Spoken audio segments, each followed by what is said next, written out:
evening, good morning, good afternoon, ladies and gentlemen, and welcome to Beer Boot Camp Sessions.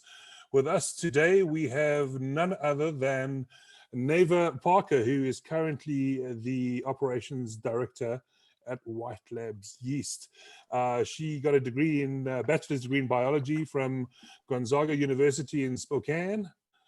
And became the first interested in the beverage industry while spending a semester in London. She started with White Labs in 2003 as a lab technician, and obviously now serves as the director of operations.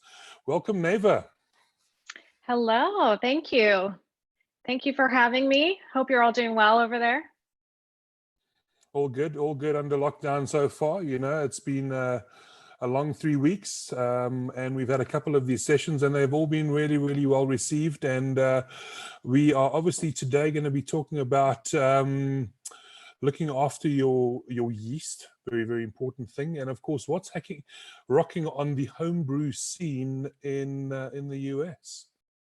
Yes, definitely. I've got a few slides here I can share if that's helpful, but I didn't want to make it too presentation style, so that if there are, questions or any other things to discuss other than what I have shown here, we can go over that. I just want to make sure I answer as many questions or address any questions people may have as much as possible here today. So.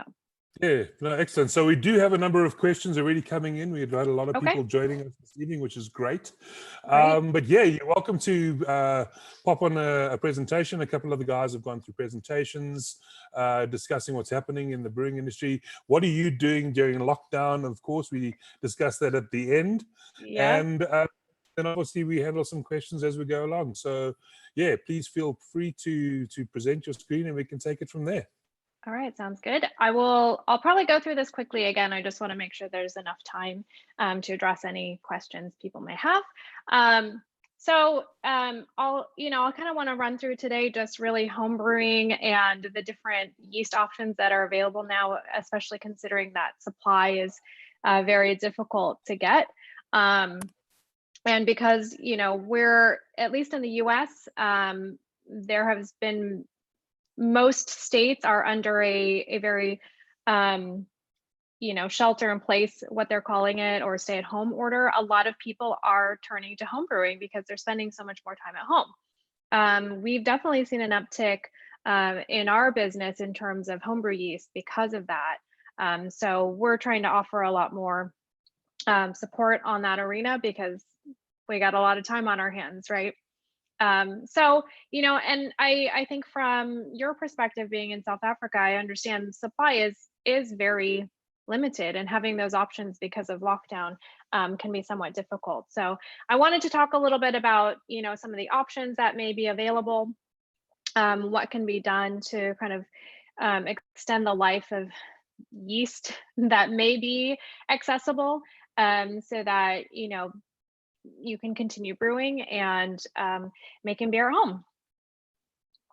So let's see, home brewing, the idea, right? That's sort of what everybody's doing. And I know a lot of people who haven't homebrewed in a long time are kind of turning back to it because of this sort of shelter in place and having a way to keep themselves busy. So I think it's a great way to reinvigorate an old hobby.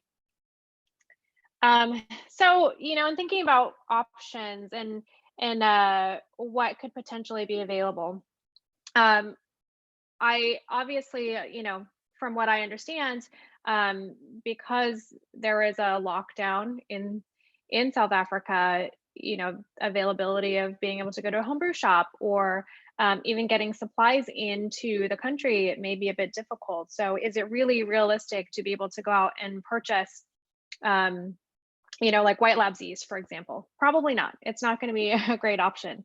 Some of my suggestions, and obviously some of this may or may not be possible either. If there's already yeast from a previous fermentation, it could be, somewhat older. It could be something fresh that was just completed prior to any kind of lockdown. And this again is sort of listed in order of my personal preference if you have it available to you, with the understanding that it may or may not be available. Any kind of live yeast is always going to be a preference. I think that's going to make better beer in the end. Other options, of course, dry brewer's yeast. I think that there are some options if you have dry yeast already. That's certainly available to use, and I'll walk you through some of my recommendations in terms of what to do with those. I put baker's yeast as a thing because I know that there have been some inquiries in regards to the utilization of baker's yeast for brewing. Interestingly enough, in the US, baker's yeast has been very difficult to find. That's one of the commodities here that you can't find at all in supermarkets. So we at White Labs actually just did a webcast this morning about using brewer's yeast to make bread and pizza dough and other food items, because we sort of have the opposite when it comes to supply of yeast in that arena. So just kind of an interesting twist. So let's say you do ideally have access to some fresh yeast, either in a pack or something from a previous fermentation. What can you do to extend the life of it? If you haven't collected it yet and the beer is done and you have something already at home, go ahead and collect it. If that yeast is ready, completed fermentation, collect it now. And I would say too, to be able to extend the yeast and use it for more generations or for a longer length of time, the collection methods and the storage methods are really, really important. Those are critical. Really having good quality yeast at the time of collection is going to dictate how long you can store the yeast and how well it will come out of storage to use again. So that is a big deal. I have an entire hour plus long presentation just on collection and storage methods. I'm happy to share that too after this. I won't go into too much detail on it right now because, as I said, it's over an hour long of just that topic. But some of the big pointers that I would have in regards to collection and storage to always keep in mind is in that process, you want to avoid air and oxygen pickup wherever possible. So that includes during the collection, that includes during storage. I've often heard of people, either stirring their yeast in storage or, feeding it or doing things like that. Those types of things are pretty detrimental to yeast for storage. And that's really because, for one, oxygen during storage signals the yeast to start metabolizing. It tells the yeast, I'm going to get some food. There's oxygen present. So it'll start going into its stores of glycogen, which is what it needs to be able to store well and start metabolizing the glycogen. And that often results in low viability of the yeast will start dying over time because there's oxygen present. So you want to avoid that as much as possible. That'll keep your yeast much healthier for more generations. You also want to avoid feeding the yeast, especially if you plan to, you're not brewing every couple of days or anything like that. Maybe you are, but if you're not, and you have to store the yeast for any length of time beyond, let's say 3 or 4 days, you want to avoid feeding yeast with any kinds of fresh sugars. Again, that's going to encourage metabolism. Metabolism during storage just reduces yeast viability. It also produces more CO2 that can also decrease the health of the yeast over time. And you want to store the yeast cold, but not freezing. So in your normal refrigerator is fine, about 2 to 4 degrees C. I know that most home refrigerators are probably a little warmer than that, maybe closer to 6, and that's okay as well. But you don't want to freeze the yeast. So that's really the important part. And then use a container that allows you to release pressure from that storage container. Any CO2 that's built up over time can affect the yeast quality. So you want to have something that allows that pressure to escape or release the pressure regularly if you can't find something with some sort of release valve or something along those lines.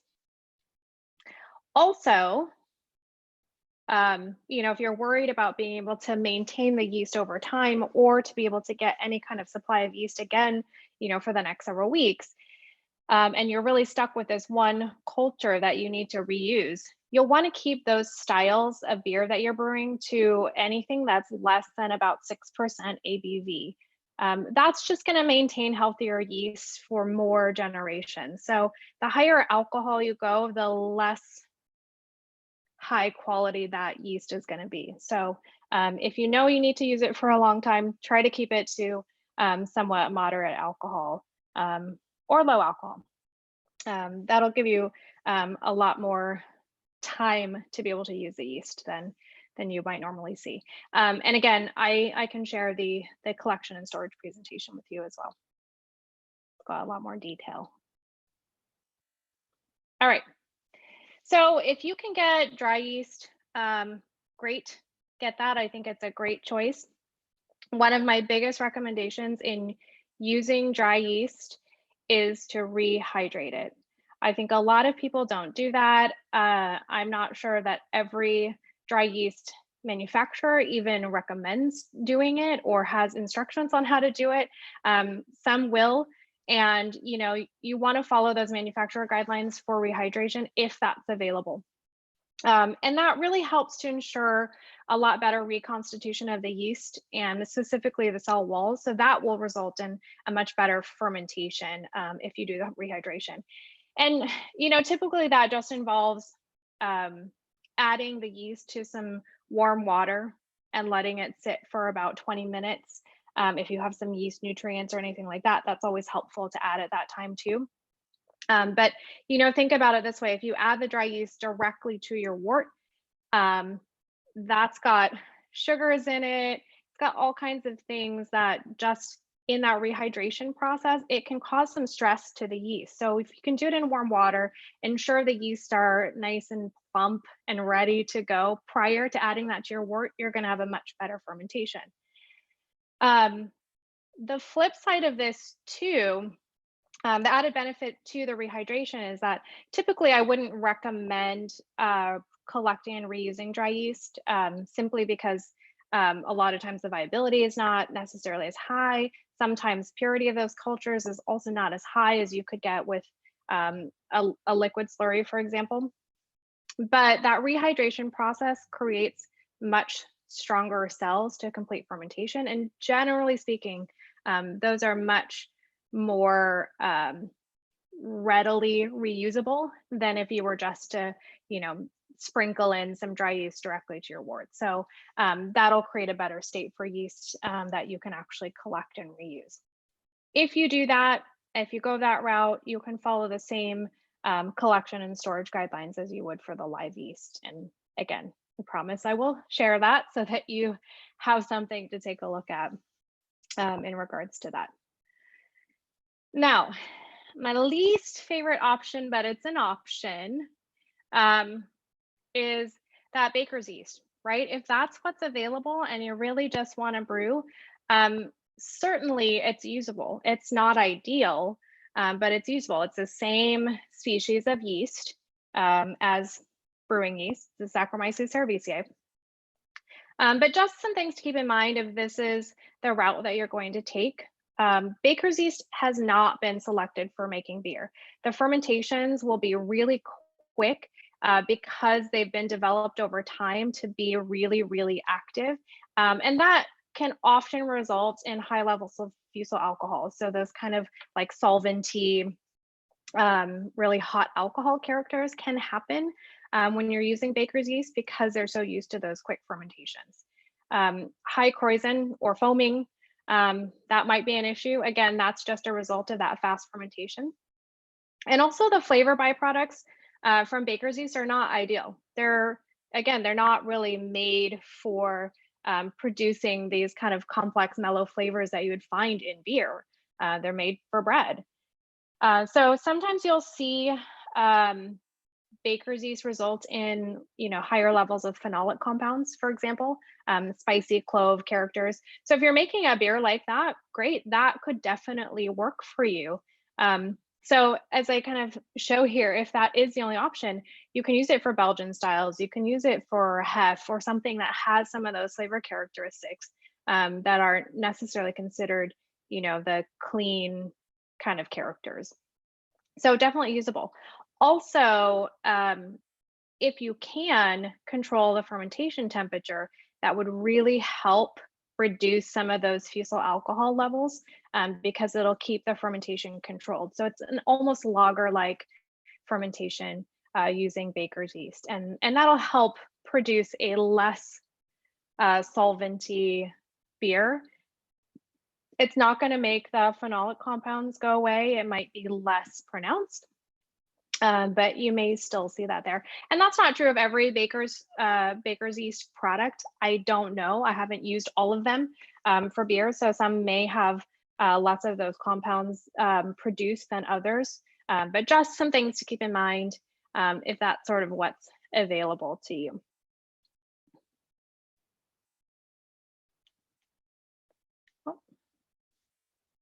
So I did also want to kind of provide a few resources for you guys too. And I feel like, quick presentation, but want to spend some time answering questions. And I can talk more certainly about the collection and storage part, but if you are not already aware of some of the other sort of online learning resources that are available, I've found some great things that I've just been kind of scouring during my time at home. The Brewers Association here in the US has a great best practices hub where they've just got all kinds of different resources that other brewers have published in regards to best practices. It's a good learning opportunity, I think, and just sort of at your own pace kind of thing. And there's a lot of information there, and I think that's a really good one. The Craft Brewers Conference that happens here in the US has been canceled. It is supposed to be next week, but they've moved all of that content to online now, and it's free to craft brewers through the end of May. So that's another great place, I think, to go and look for resources while you're home, looking to stay on trend or continue learning while you're not able to make beer. So I think that's a good resource. And also I wanted to mention that White Labs, I know this is a shameless plug, but White Labs hosts a Wednesday webcast every week. They're free, and we're extending those through May now. So I've included just the web link here that has all of the list of things that we are doing. Next week is a webcast on, the topic is setting up a lab on a budget. So maybe of interest to some of you. Again, they're free. All you have to do is go onto our website and register, and then you'll get the link to the webcast. It's at 10 a.m. Our time in San Diego, so that would be 7 p.m. In South Africa. So again, it's free. If you're not able to make it live, we do post the recordings of those seminars as well. That is free to you, again, through the end of May. So just a couple of good resources, I think, as you continue to find ways to keep yourself busy during this lockdown period. So that's sort of how I have ended this. I, again, didn't want to make it too presentation-y for you guys. And also just a reminder, don't stop brewing. That's a picture of me from many, many, many years ago. I haven't done any home brewing in quite some time, and maybe I will pick it up again too, just sort of like everybody else. But yeah, that was in my backyard, so probably one of the last beers I made. And Wow, there's my contact information. That's very cool. Excellent. Brilliant. Right, we're going to get into some questions now. That is really, really cool. And maybe you should get your big pot out and do some brewing. Yeah. I'll think about it. I will think about it. No, very, very cool. So what we're going to do now quickly is we have got a number of questions here. Actually, just what was one of the reasons they've asked there? We spoke about using baker's yeast, and what is the reason that your beer would not taste like beer? So I think that's really the biggest difference, is that, historically, brewer's yeast has been selected because they produce desirable flavor compounds in beer. Baker's yeast, because the matrix of the flour in a bread is less conducive to a lot of those complex flavors. It's never been something that baker's yeast has been created for or developed for. It's really looking at fast rise, quick fermentation. How quickly am I going to take the starches from this flour, convert it to CO2 to get that rise, and then it's baked up right away. So you're not getting those flavor compounds, and it's made to be fast. So we're not making flavor compounds. So you won't get a traditional beer flavor. And as I said, it can certainly be done. It's not going to taste very good because of some of those other compounds that are being produced due to the fast fermentation and the matrix of wort, phenolics, higher alcohols, that sort of thing. Okay, no, that's great. Cool. Are certain strains more resilient to be stored in yeast banks? Specifically from one of the viewers is WLP051. It looked like it took a bit more strain than the other yeast. Yes, definitely. Some strains are much more robust when it comes to storage. And in terms of like a lab storage, White Labs, for example, we store everything at cryogenic temperatures, right? So everything's basically the same, and they come back the same because of the process. We're very careful with how we bring those back to life to start propagation, as is any other laboratory that's doing what we do. As far as storage post fermentation, for example, or even shelf life storage, some strains are inherently better in storage than others. I can give you a couple of examples of our strains in particular. WLP001, California ale yeast. That's our flagship strain. People love it because it's really robust. It stores very well. It stays healthy over a long period of time. It handles stress very well without dropping in viability or performance. And the shelf life is great. In contrast, something like our WLP029 doesn't have as long of a shelf life. It doesn't store well over time. And in particular, after it's gone through a fermentation, it stores even more poorly than before it's gone through fermentation. So there are definitely differences in strain, and that's all really just related to the genetics and just how they do. Some are just more robust than others. Yeah, very, very cool. And then tell me, do you get flavor shifts by decanting the slower flocculating yeast of a starter? Can you? You can. It depends on what that percentage is. It's possible. A lot of times any kind of late flocculating yeast, the things that kind of stay in suspension, are generally what we refer to as petite mutants. The reason that they don't flocculate as well as the main population is because they've mutated somewhat. So they're missing a couple of genes that generally, it tends to make them stay in suspension longer, so they don't flocculate as well. And certainly those, if you have a high percentage of those in your culture, that can certainly result in flavor changes.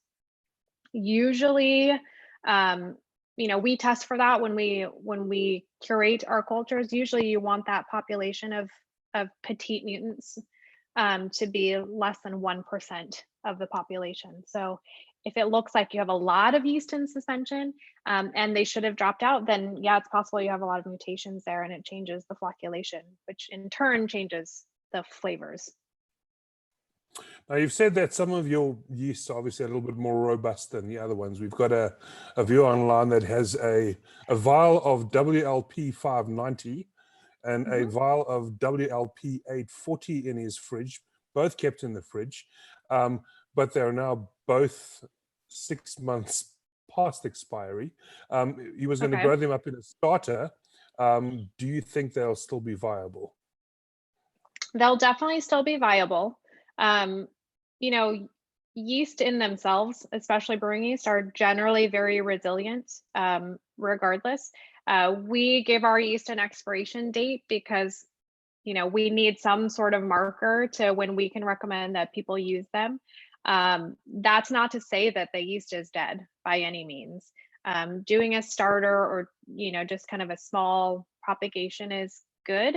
What I would recommend is looking at those vials or packages if you can, and see how they stratify. If there's some dark matter in the yeast, I wouldn't even put that in the starter. So if it is stratified, I would try to, you know, just pour off what's on top. Generally that dark stuff's going to settle to the bottom. That's probably, you know, more of the dead yeast and things like that. So if that goes into the starter, that's not really going to help the starter either. So I try to get more of that stratification separation if you can. Make the starter will do a great deal in terms of reviving that yeast, but it shouldn't be an issue to use it even when it's well past expiration. I wouldn't pitch it directly because of that, but there's plenty of good yeast there still. And which one of the two, the 590 or the 840, which do you think will hold up better, or will they be equally the same? Generally, lager yeast store less well, so I would say the 590 is going to be better. That said, the 840 yeast is a pretty good storage yeast. So between those two strains, I would say they're probably very similar. Slight edge to 590. Oh, that's great. Brilliant. Should you keep a blanket of CO2 on yeast that you've gathered off your brew? I would say it's not necessary to keep the blanket. You do kind of want to purge some of that CO2 if it's causing pressure on the strain. But that said, I think that's probably related to trying to remove any of that oxygen pickup in the process. So I would prefer CO2 than oxygen if I'm talking about storage, simply because you know, you want to make sure that there is very little oxygen in your storage container because of that potential viability issue. If there's a blanket of CO2 there, great. But also as that pressure builds up with the CO2, release that. I mean, some pressure, some CO2 pressure is okay, but you don't want it to build up if your container starts, you know, if you're using a plastic container and it starts getting bigger, you probably have too much CO2 there and you'll want to let that pressure out. But again, you know, that can push out and it sort of keeps the oxygen levels from being there in the container. Brilliant. So yes, Yeah, you can do that.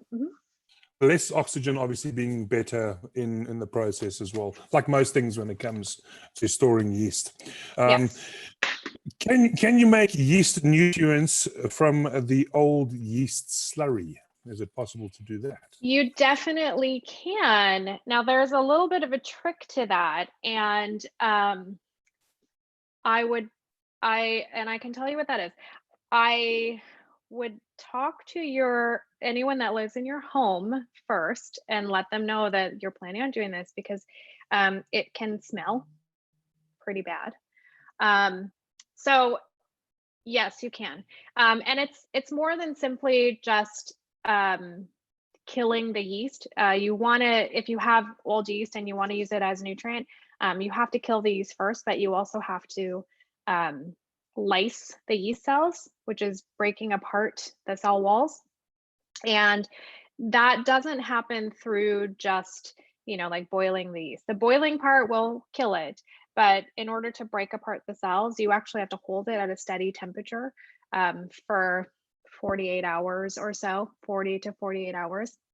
I've done that before, like in my slow cooker, and you can see now people living in your household might not enjoy that because it smells. You're basically just cooking yeast at a constant temperature for a long period of time. That works. So if you're willing to do that, maybe you can put it outside or something so that it doesn't have to smell. But certainly that would be the way to do it. There we go. Unmute. Great stuff. So it obviously a long period of time you need to boil it, but you say constant temperature is the more important thing. Yeah. Okay, great. Yep. Right. Fermenting under pressure, yes or no, or does this depend on your type of yeast? It can be done. It depends on the amount of pressure. Usually yeast do not ferment well under about 15 psi of pressure.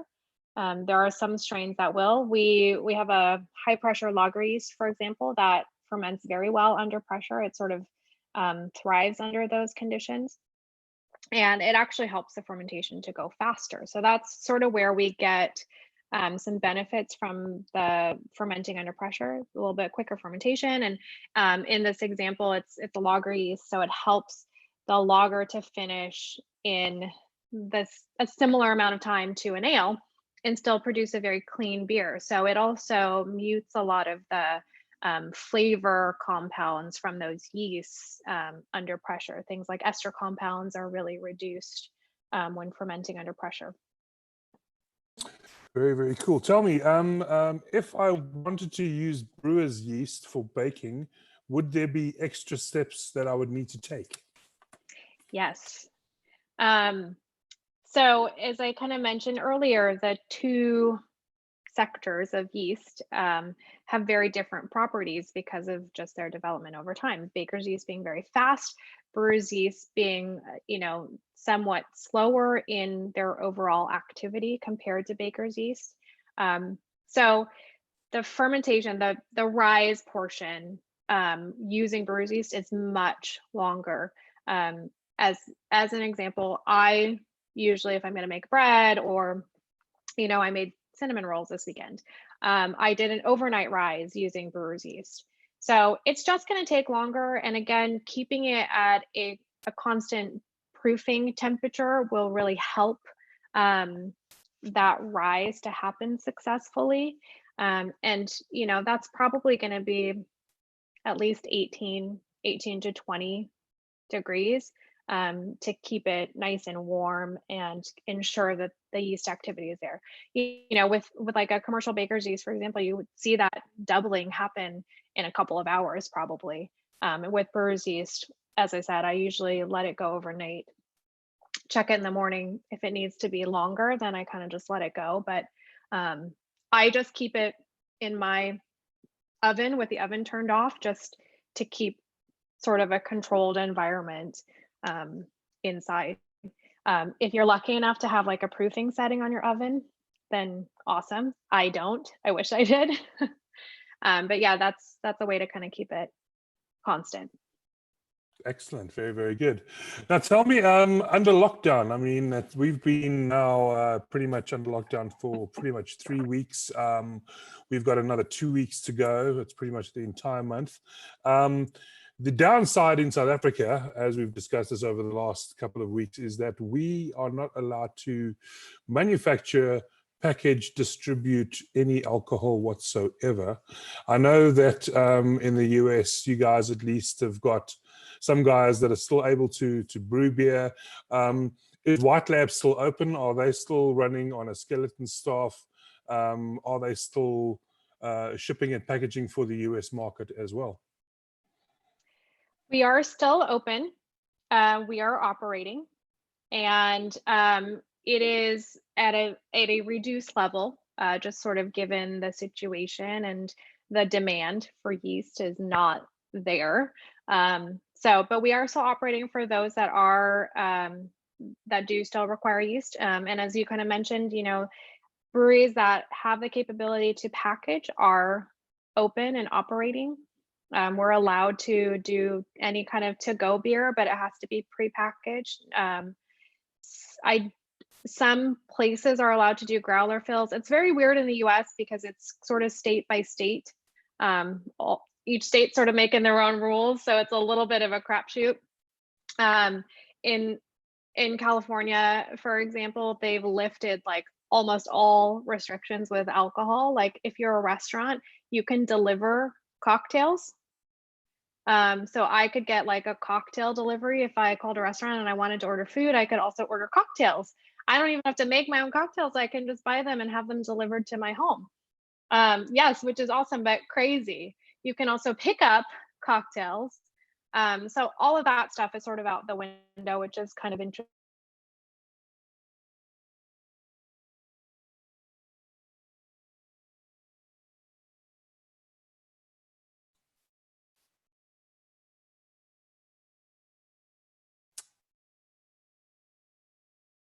Ooh, dear. Of our white labs beer to go. The majority of that is probably going to employees at work, so that they can take beer home. That's one of our just normal employee benefits, and it was one thing we wanted to try to maintain as people were having to come into the office. Personally with our company, we've instituted lots of guidelines for working, trying to follow what the CDC and World Health Organization is recommending. So small groups, we don't have any groups working together of exactly lots of sanitizer. Luckily, we work with a lot of these kinds of products already just in our normal process. It's a very clean process. So we're fortunate that we already have those things in place. We're using isopropanol, we're using face masks, we're gowned in these areas. But just taking some extra precautions to ensure that everybody stays safe, and that groups are less than 6 people working together, and even then they're not really like working that closely together. So it's been an interesting way to run manufacturing, but we're just taking it one step at a time. Yeah, no, I don't think we've ever I'm not going to say our lifetime, but with the lifetime we're at the moment, have experienced where I think the world is closed. Everything is kind of shut for trade, and where you can trade, it's very important. Us as brewers, as you said, also we're working in the labs, sanitize. Instead of working 1 pistol bottle, we now got 2 pistol bottles. Also ethanol 70%. So we just we keep a sanitized environment as brewers, which is really good as well. Oh, we got another question in. Is Baker's yeast actually lager yeast? I actually don't think it is. It's Saccharomyces cerevisiae. Lager yeast is a Carlsbergensis species, so I think they're different. But lager yeast is a hybrid of cerevisiae and Eubayanus strain. So everything originally came from the same source or very similar source, but they're slightly different species. Excellent. Okay, so we're going to wrap this up. Thank you very much for joining us, everybody. Neva, anything else for your side? Thank you very much for joining us. Well, it's still your morning. It's our evening, and it is morning. It is still morning. Yeah, we heading into the late evening. Hang on a second. We're getting one more coming through, but it's thinking. We'll get to it. Think. No, all good. Oh no, okay, it's gone away. Yes, no. All right. All right. Well, I will send through to you, and you can distribute however you like this with the links, and then the storage and collection presentation for anybody that would like it. Anyone who wants to join our Wednesday webcast, take a look at our website and see the list. As I mentioned, next week is building a lab on a budget, and then we'll continue to add topics as we go, but those will go every week now through May. We had originally done through April, but now it will be through May. And those are totally free to join. They're 1 hour long. So hopefully you will make one of those. I'd be happy to see you, and hope everyone is staying safe and well, and glad to get to stay safe. Yeah. Social distancing, that thing, and sanitize, wash your hands. That's right. Don't touch your face. All of that kind of stuff. No, exactly. Oh, one more before we go. Do White Labs keep any wild yeasts for sour fermentations? We sure do. We have about 8 strains of wild yeasts. Those are all in our collection. Yep.